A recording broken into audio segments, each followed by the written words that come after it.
I will take you through the next part that deals with targeted financial sanctions and just provide an overview there of what exactly targeted financial sanctions are and what the obligations that applies within South Africa. So before we get into the actual aspects of target financial sanctions, it's important for you to just understand what is terrorist financing or terrorist activity at least, as well as proliferation financing. So there is a definition of terrorist activity. It says the terrorism includes, but is not limited to, any violent act that endangers life or causes death, damage, or damage to any property, and which is intended to cause terror. And that terrorist activity or terrorism can include the use of any radioactive, toxic, biological, or other weapon of mass destruction to cause that harm or terror. It also can be an act or an omission. So there, anything that is intended to cause harm or terror to the public that would fall in the definition of terrorism. The definition is set out in Paktatara, the Protection of Constitutional Democracy Against Terrorist and Related Activities Act. And there you'll see there was updates made to that act in January 2023. So I'm hoping that my slides are moving. So there is different stages of terrorist financing. You will see the placement, layering, and integration. And please, on your side, Victoria, if ever my signal does dip, sorry about that. You must just let me know. So there, obviously, the terrorist organization or terrorist individual needs to raise the funding. And it's important to note that terrorists use both legitimate and illegitimate ways in which to raise funding. They use various means in order to move funds, and we'll go through that, both formal and informal methods of moving the funds, either internally, domestically, or cross-border to other countries or from other countries. And then there's also storing of funds and the use of funds. What all does a terrorist organization need to use the funds for, and what all constitutes terrorist financing?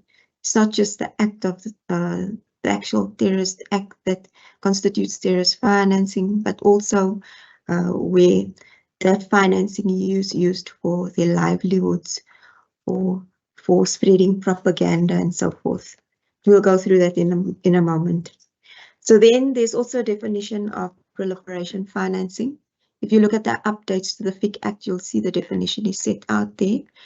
Proliferation financing or proliferation financing activity means an activity which has or is likely to have the effect of providing property, a financial or other service or economic support to a non-state actor that may be used to finance manufacture, acquisition, possession, development, transfer of or the use of nuclear, chemical, or biological weapons.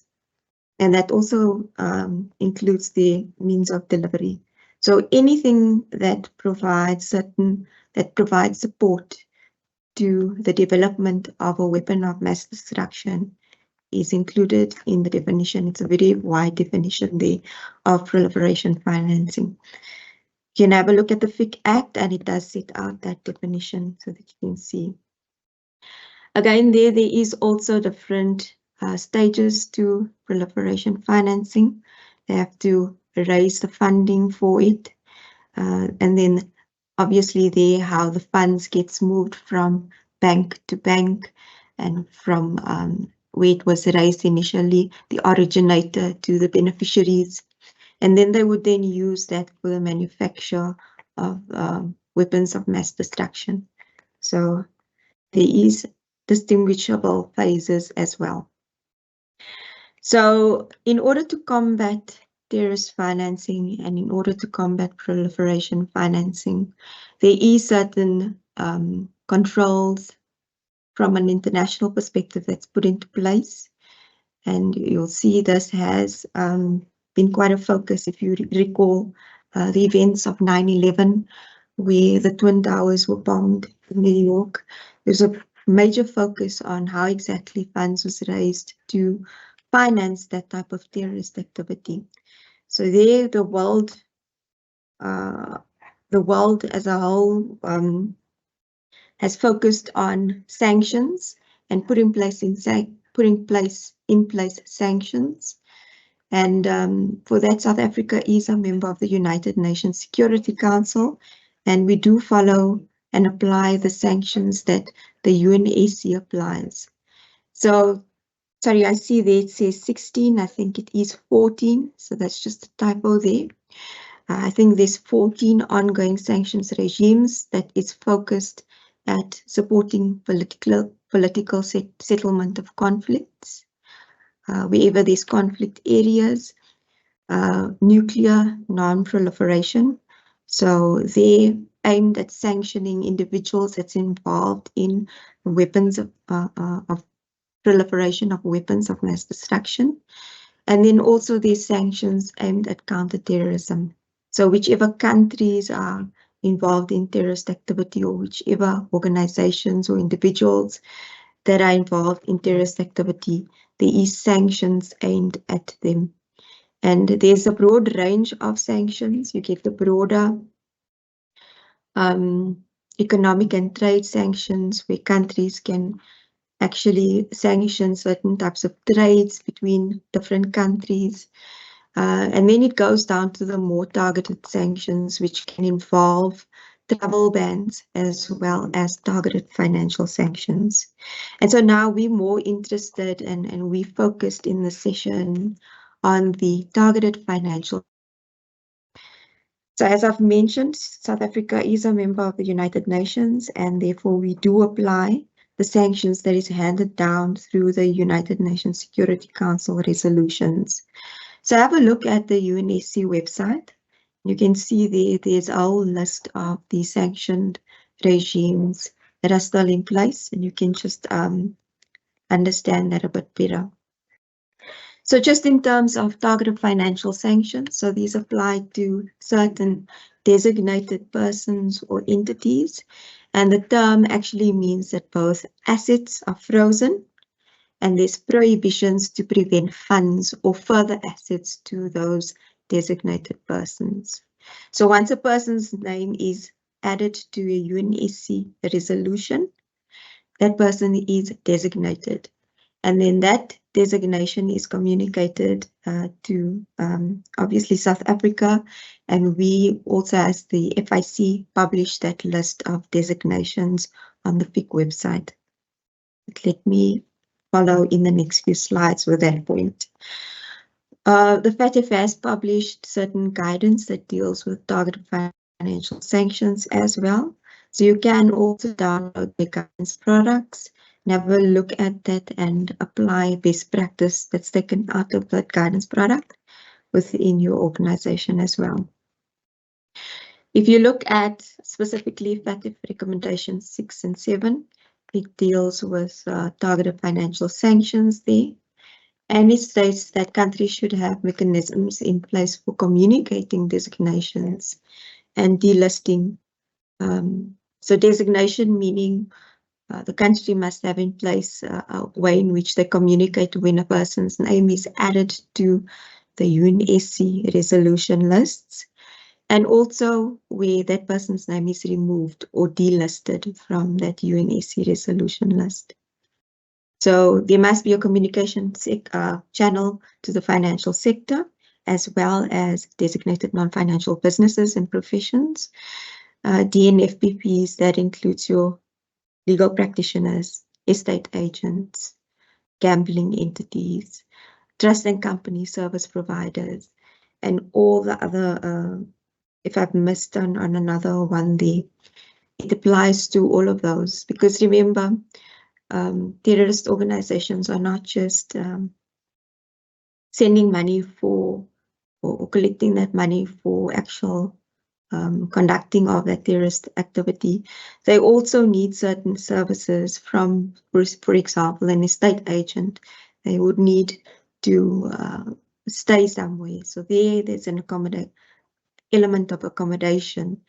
And in certain instances, they use trust and company service providers as entities to create companies or legal persons so that they can hide behind those.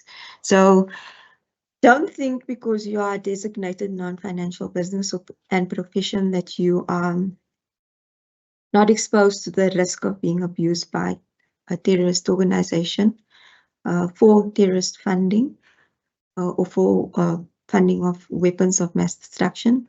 There is still that real risk that you face as a DNFPP. And so there, a country must also provide clear guidance. There, the Centre has published Public Compliance Communication 44A, which sets out comprehensive guidance on targeted financial sanctions, as well as the risk-based approach to targeted financial sanctions, risk-based approach to terrorist financing and proliferation financing.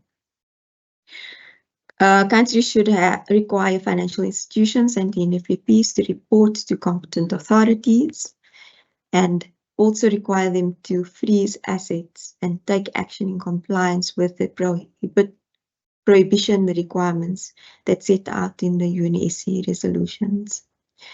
Countries should have in place mechanisms for monitoring and enforcing compliance.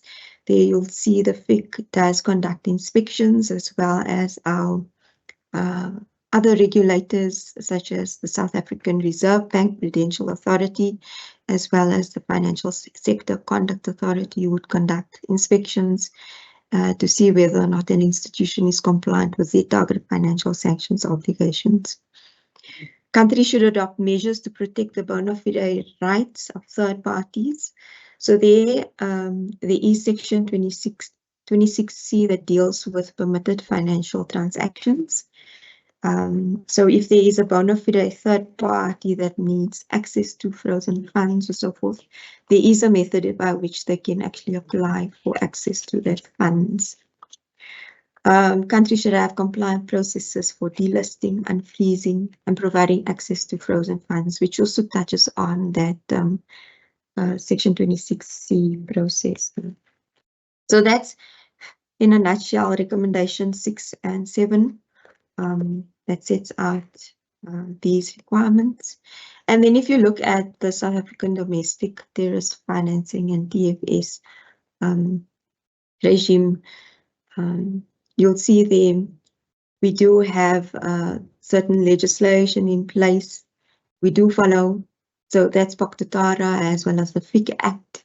We do follow and implement, by virtue of us being a member of the United Nations Security Council, we do implement the UNSC resolutions in South Africa. And obviously that means incorporating the consolidated list or the list of targeted financial sanctions in our targeted financial sanctions list. So in that way, we implement recommendation 6 and 7 of the FATF through those measures. And our legislation provides for scrutinizing or screening, reporting and freezing, as well as the application for permitted financial services and the application for delisting or unfreezing. Just an overview of the governing pieces of legislation. There you get the FIC Act, which sets out the requirement to scrutinize, freeze and report, which we will touch on in a bit more detail. Then there's also FATF, which sets out an obligation to freeze as well there. And there's a certain provision that allows for domestic designation as well, Section 23. And then the prevention of organized crime that criminalizes money laundering. FATF criminalizes terrorist financing. So there's also regulations that set out how exactly you need to file reports if you're filing a terrorist property report through to the center. And certain directives, Directive 1 to 4, dealing with how exactly you need to file the report and the use of GOML. I'd like to point out Guidance Note 6A deals with terrorist property reports. which is relevant to today's session. And then obviously public compliance communication 44A, which deals with targeted financial sanctions. The specific sections that, if we look at the FIC Act, the specific sections that you need to consider when when thinking about targeted financial sanctions is section 26A, B, C, 28A, and section 42 of the FIC Act. Then if you look at POC data, it's section 4, 15, and 23 of POC data, which we will cover in a bit more detail. So this is the regime. You'll see there.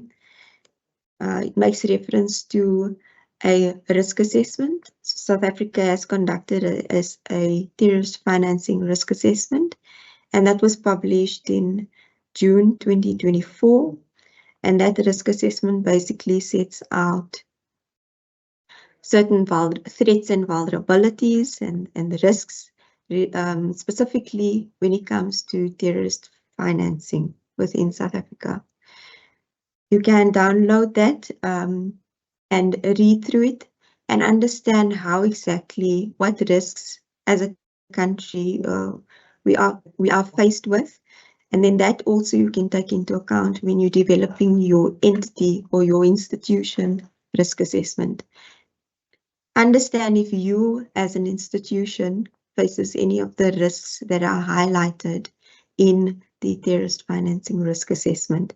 And then you can put in place controls within your entity to better monitor those risks and report on those risks or take action, which includes freezing of funds that you think is that you know is linked to terrorist financing. So download this report and go through it and use it in order to form your risk-based approach. So just in terms of what happened recently in terms of legislative updates, if you look at from December 2022, there was an amendment to the FIC Act, and I touched on it a bit earlier, where the definition of proliferation financing came in, and also the fact that it must be covered when you're developing your risk management and compliance program. You must take into account and you must put in place controls that deal with proliferation financing risk. How are you going to manage it and mitigate the risk within your institution? January 2023, there was updates to POC data, the deletion of section 25 of POC data. There was a list that was previously published in terms of section 25 of POC data. That publication is just now included in terms of the targeted financial sanctions list that's published on the FIC website. So that was included in section 26A of the FIC Act. So yeah, the main list that you need to screen your clients against is the targeted financial sanctions list that's found on the FIC website. It's published in terms of section 26A of the FIC Act. And there, another major change and an important point that was brought about by the amendment is that when the United Nations Security Council actually publishes a resolution with designating certain individuals, that resolution has immediate effect within South Africa. So there you can scrutinize your client information against the TFS list. You must scrutinize your client information against the TFS list that's found on the FIC website. But you can also scrutinize against directly the UNSC list. So there you must make sure that there's no delays from the point at which there's an update to a UNSC resolution listing to the point at which you screen against your client list. And that needs to be emphasized. We will touch on it in the next few slides. And then there's a proposed amendment that was published in December 2024, amendment of section 28A of the FIC Act, which actually provides when this amendment comes into force, it will provide for the publication of an order in terms of Section 23 of FATF. And that order will then be published in terms of Section 26A of the FIC Act on the FIC website as well. So there you can also just screen your client information against that.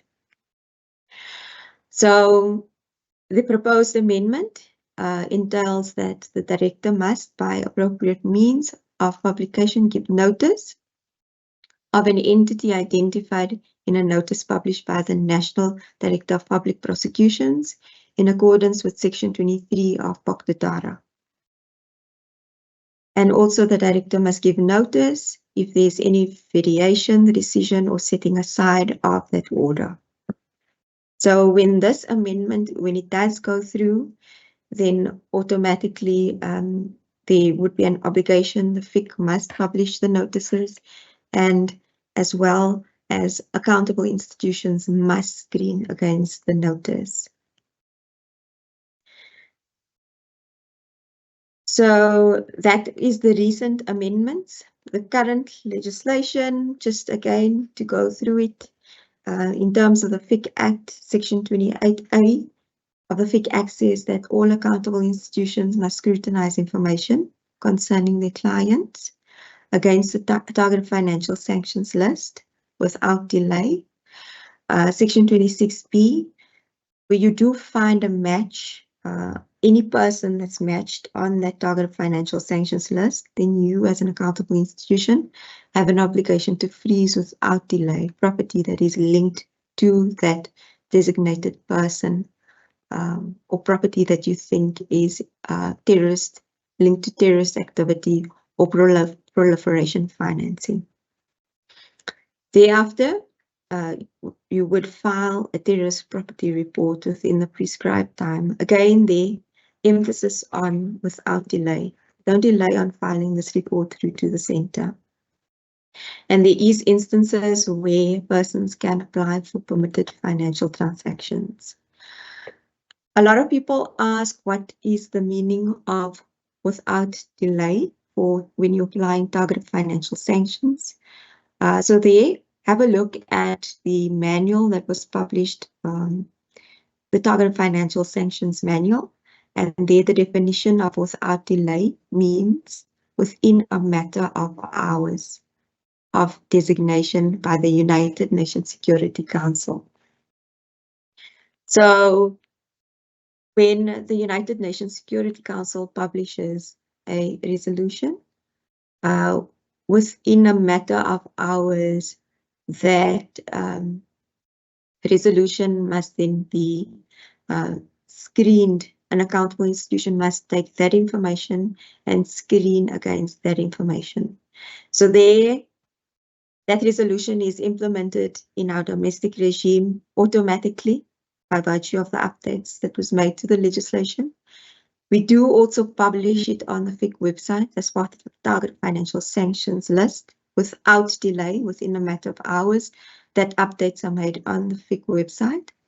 And then you as the accountable institution also need to screen your client information without delay.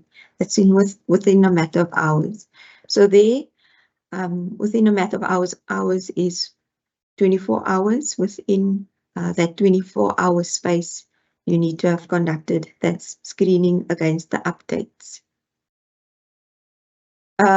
Section 26B of the FIC Act, the impact of that is that if you find that any property is linked to a designated person or terrorist activity or proliferation financing, then you must immediately cease activity in relation to that designated person or entity.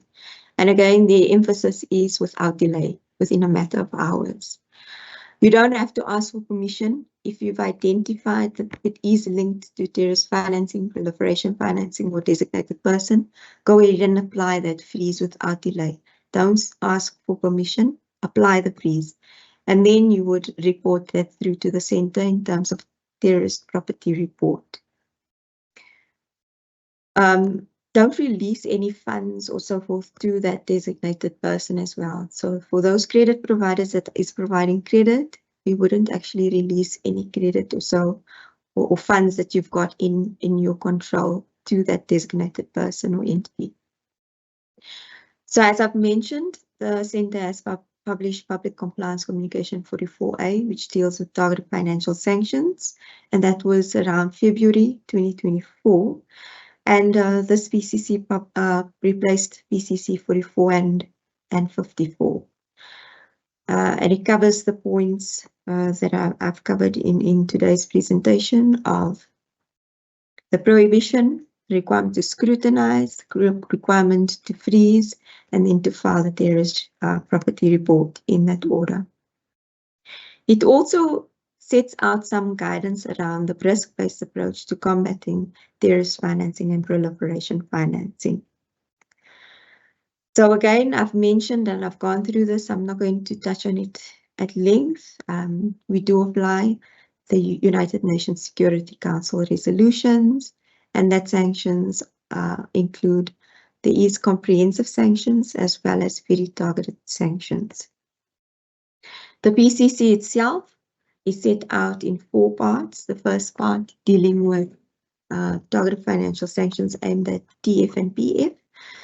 Part B is the risk-based approach to combating terrorist financing, and Part C is the risk-based approach to combating proliferation financing. And then Part D just deals with de-risking. So they have mentioned the specific sections of the Act that deals with targeted financial sanctions, and there's Section 26B that prohibits the financing of persons or entities that are designated on a targeted financial sanctions list. This prohibition or this offence is absolute, and it must be applied by all persons. It doesn't only apply to accountable institutions.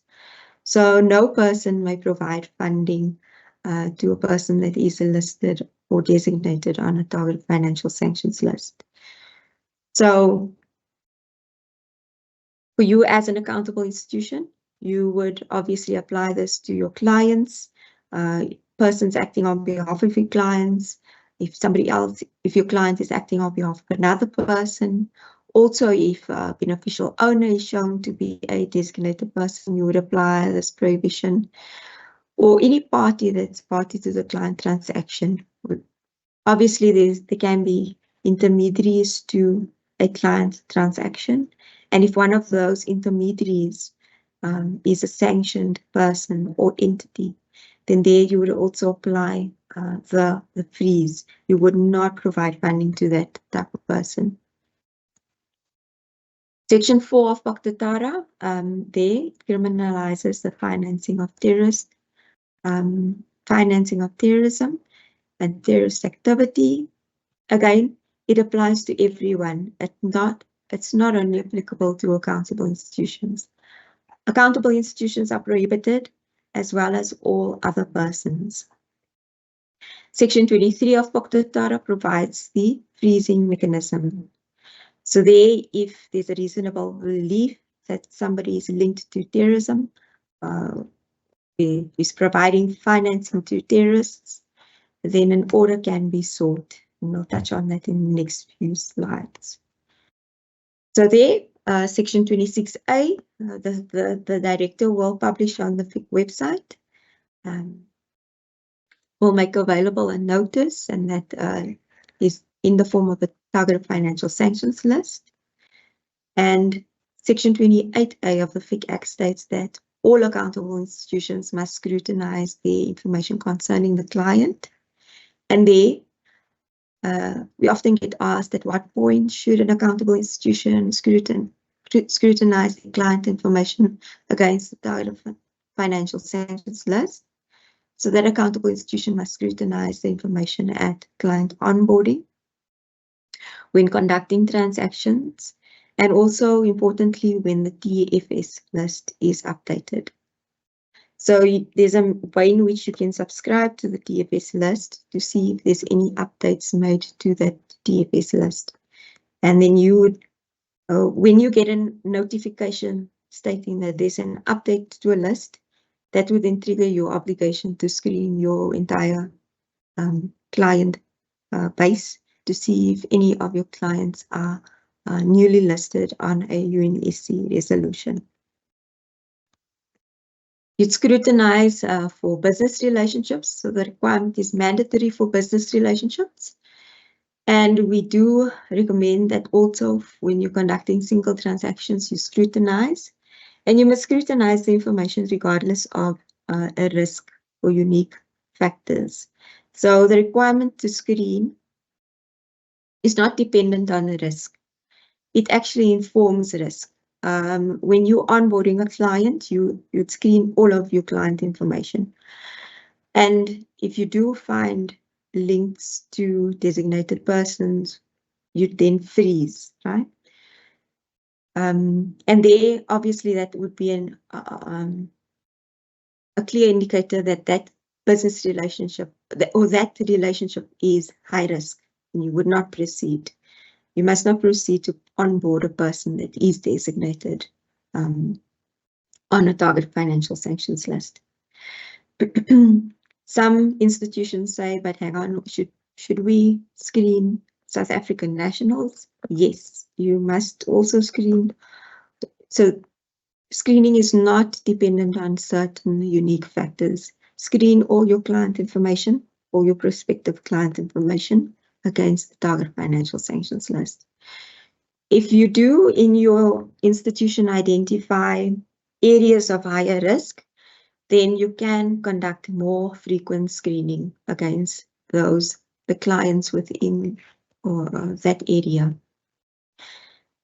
The type of information that you would use to screen: the name, identification number, nationality, place of birth, date of birth, address or country of residence, or the entity's name also. So those are fields that you'll see in a few slides from now. You'll see it does appear on the search functionality. The whole process that you use to screen must be documented in your RMCP. And also, again, I'm emphasizing screen without delay. That's within a matter of hours. So when that list is updated, you must be screening your client information within a matter of hours from that update of the list.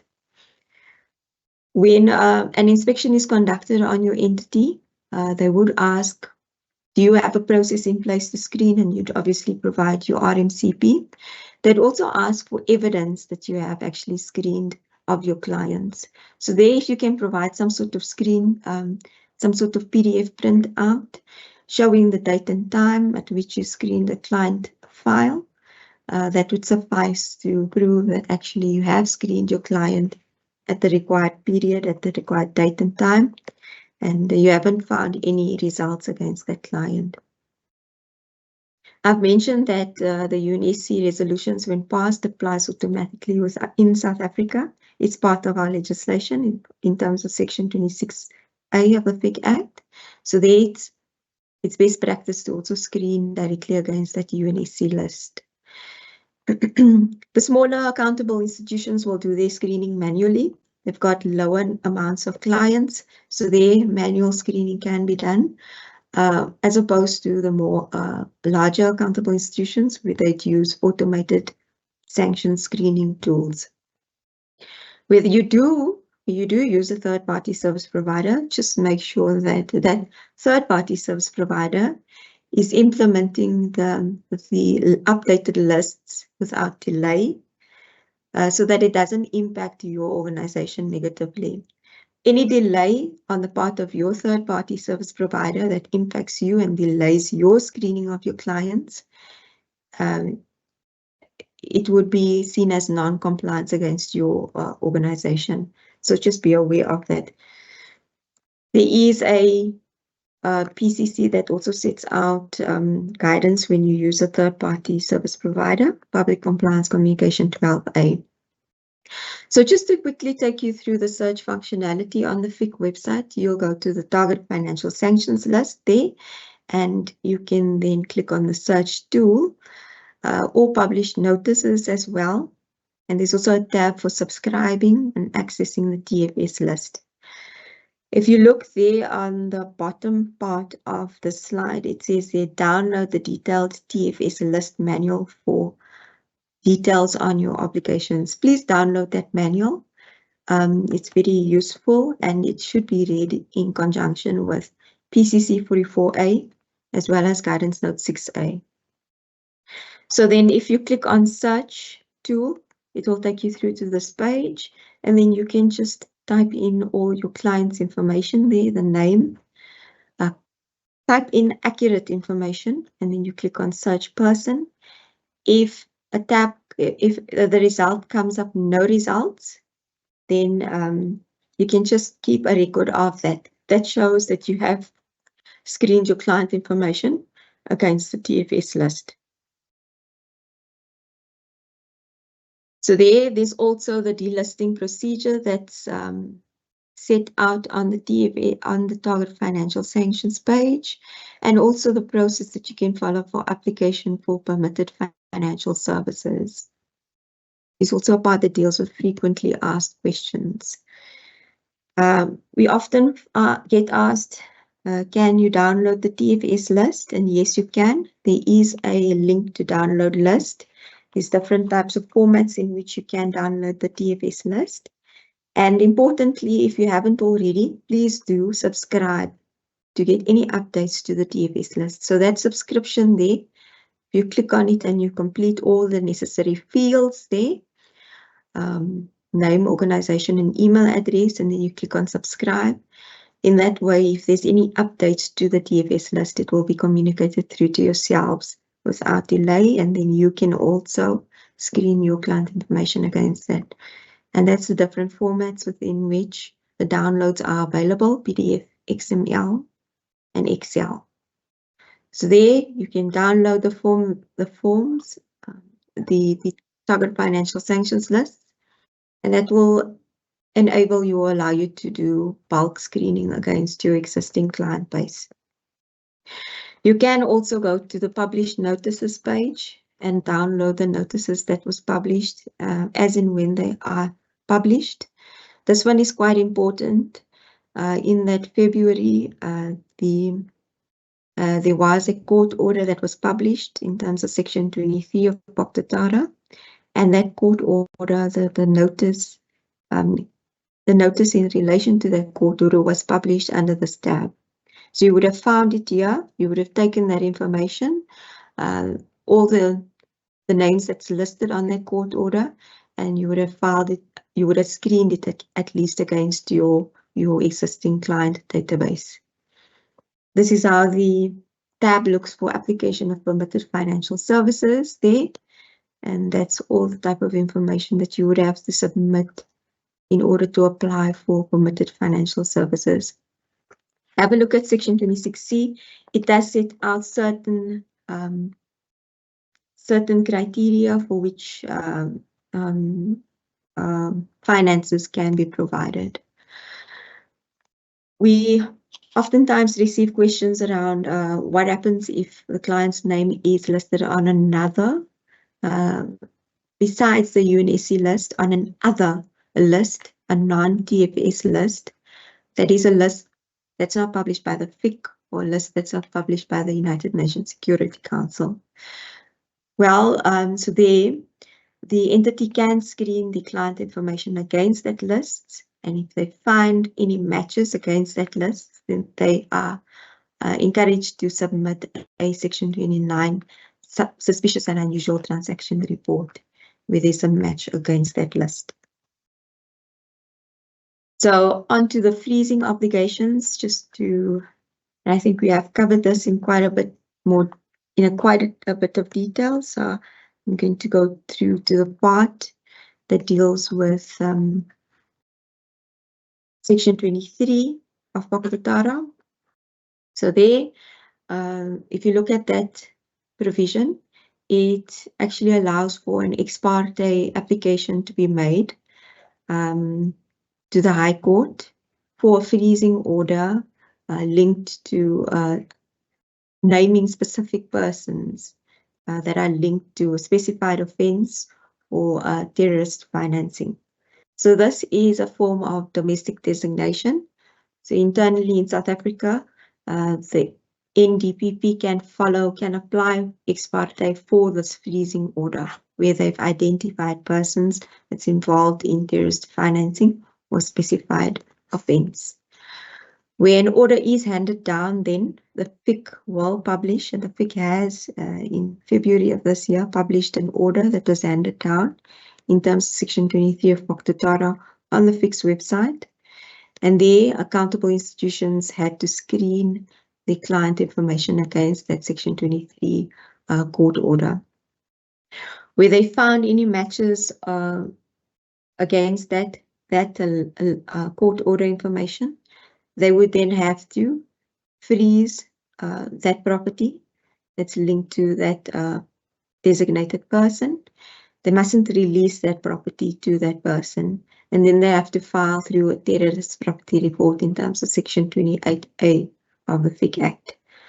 Here again, I've mentioned it earlier, but just to emphasize, if the court order is set aside, it has the effect of delisting for that client. So this is just the media release that was published on the 13th of February that dealt with the court order. And if you look at that court order, there is certain names that are indicated on the court order. You would have to screen your client against the names that are listed there. So we've dealt with the prohibition and the requirement to scrutinize and the requirement to freeze without delay. And then there is also the requirement to file through a terrorist property report where you found a match. If you haven't found a match, but you have a suspicion that it's linked to terrorist financing or proliferation financing, then you can file through a Section 29 report that's based on suspicion. So there, just to show you the distinction, Section 28A is based on knowledge, on a fact. So if you find a match against the TFS list, file through a Section 28A terrorist property report. And the consequence of filing through that report, you must not continue with that transaction. It is an offence. The freezing obligation has come into play. Section 29, that is based upon suspicion there. If you suspect that the transaction or activity is linked to a terrorist or designated person, there you would then send through a report with your suspicion through to the centre in terms of Section 29 of the FIC Act. So Guidance Note 6A does set out guidance specifically on the terrorist property report obligation and how exactly you need to file that report through to the centre. A terrorist property report must be filed as soon as possible without delay and no later than 5 days. So when you become aware of that match against the list, you must file through that information through to the centre as soon as possible without delay and no later than 5 days from becoming aware. Okay. The whole process to scrutinize, to freeze, as well as to report, it must be set out in your risk management and compliance program. So you definitely have to document that in your risk management and compliance program. So we'll move on to part B of PCC 44A. It deals with risk-based approach to combating TF. And there it says that in addition to your targeted financial sanctions obligations, which is your obligation to scrutinize, freeze, and report, that's your TFS obligation, the accountable institution must also adopt a risk-based approach to combating terrorist financing and proliferation financing. So there, the accountable institution has to conduct risk assessments. They need to understand of all the different clients that they provide services to, which clients poses a heightened risk of terrorist financing, of all the products and services that they provide, which products and services are more susceptible to being abused for TF or PF, If that accountable institution operates in different geographic areas or has clients that are based in different geographic areas, you need to understand if there's a country that there's more terrorist activity happening in. If you are sending funds over to that country, then obviously there's a heightened risk of terrorist financing in that type of scenario. So different geographic areas pose different levels of risk. I've mentioned that we have published the terrorist financing risk assessment there. There was an updated version published in 2024. Apologies for that typo over there. So have a look at that updated version and see if any of those risks are actually risks that you face within your organization. So you'll set out all of the different types of clients, different areas that you operate in, and the different products you provide, and you'll assess each of those to see the levels of risk. You'll document that assessment as part of your risk-based approach. And from there, if you identify higher risks, you put in place enhanced controls. You monitor clients' activity a bit more if you think they pose a higher risk. You screen more frequently if you think a product type poses a heightened risk. You must also understand international, regional, and domestic type terrorist organizations and extremist ideologies for different regions internationally. So there's different methods of raising, moving, and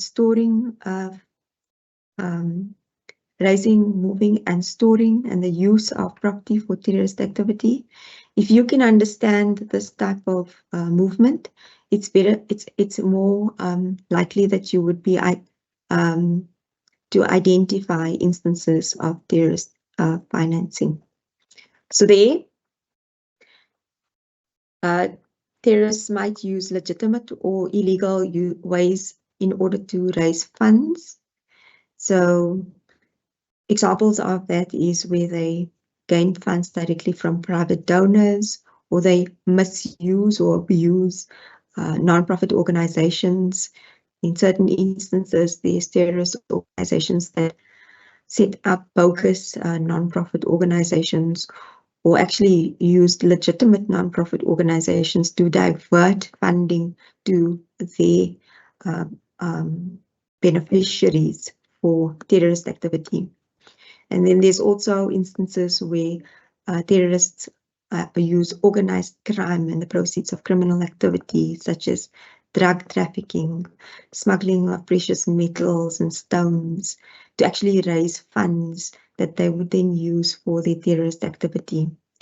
There are certain instances where terrorist organizations also actually charged membership fees to their members, and in that way they raised funding.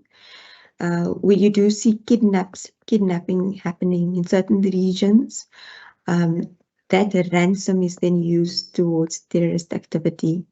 There's even instances where terrorists create businesses, and that proceeds of the businesses they then channel towards the terrorist activity. Fundraising through social media.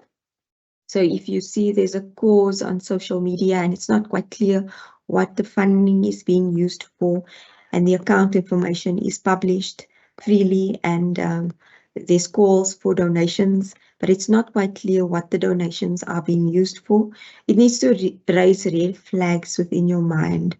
If your client operates in that type of manner, raising funding through social media and so forth, then that will also raise red flags for yourself. Diaspora and foreign nationals who are from geographic areas with heightened TF risk, when they go back there to their areas, they face the risk of extortion, where those terrorists will extort funds from them. And also accountable institutions need to understand that any cross-border transfers to high-risk areas also entails heightened risk of terrorist financing or proliferation financing.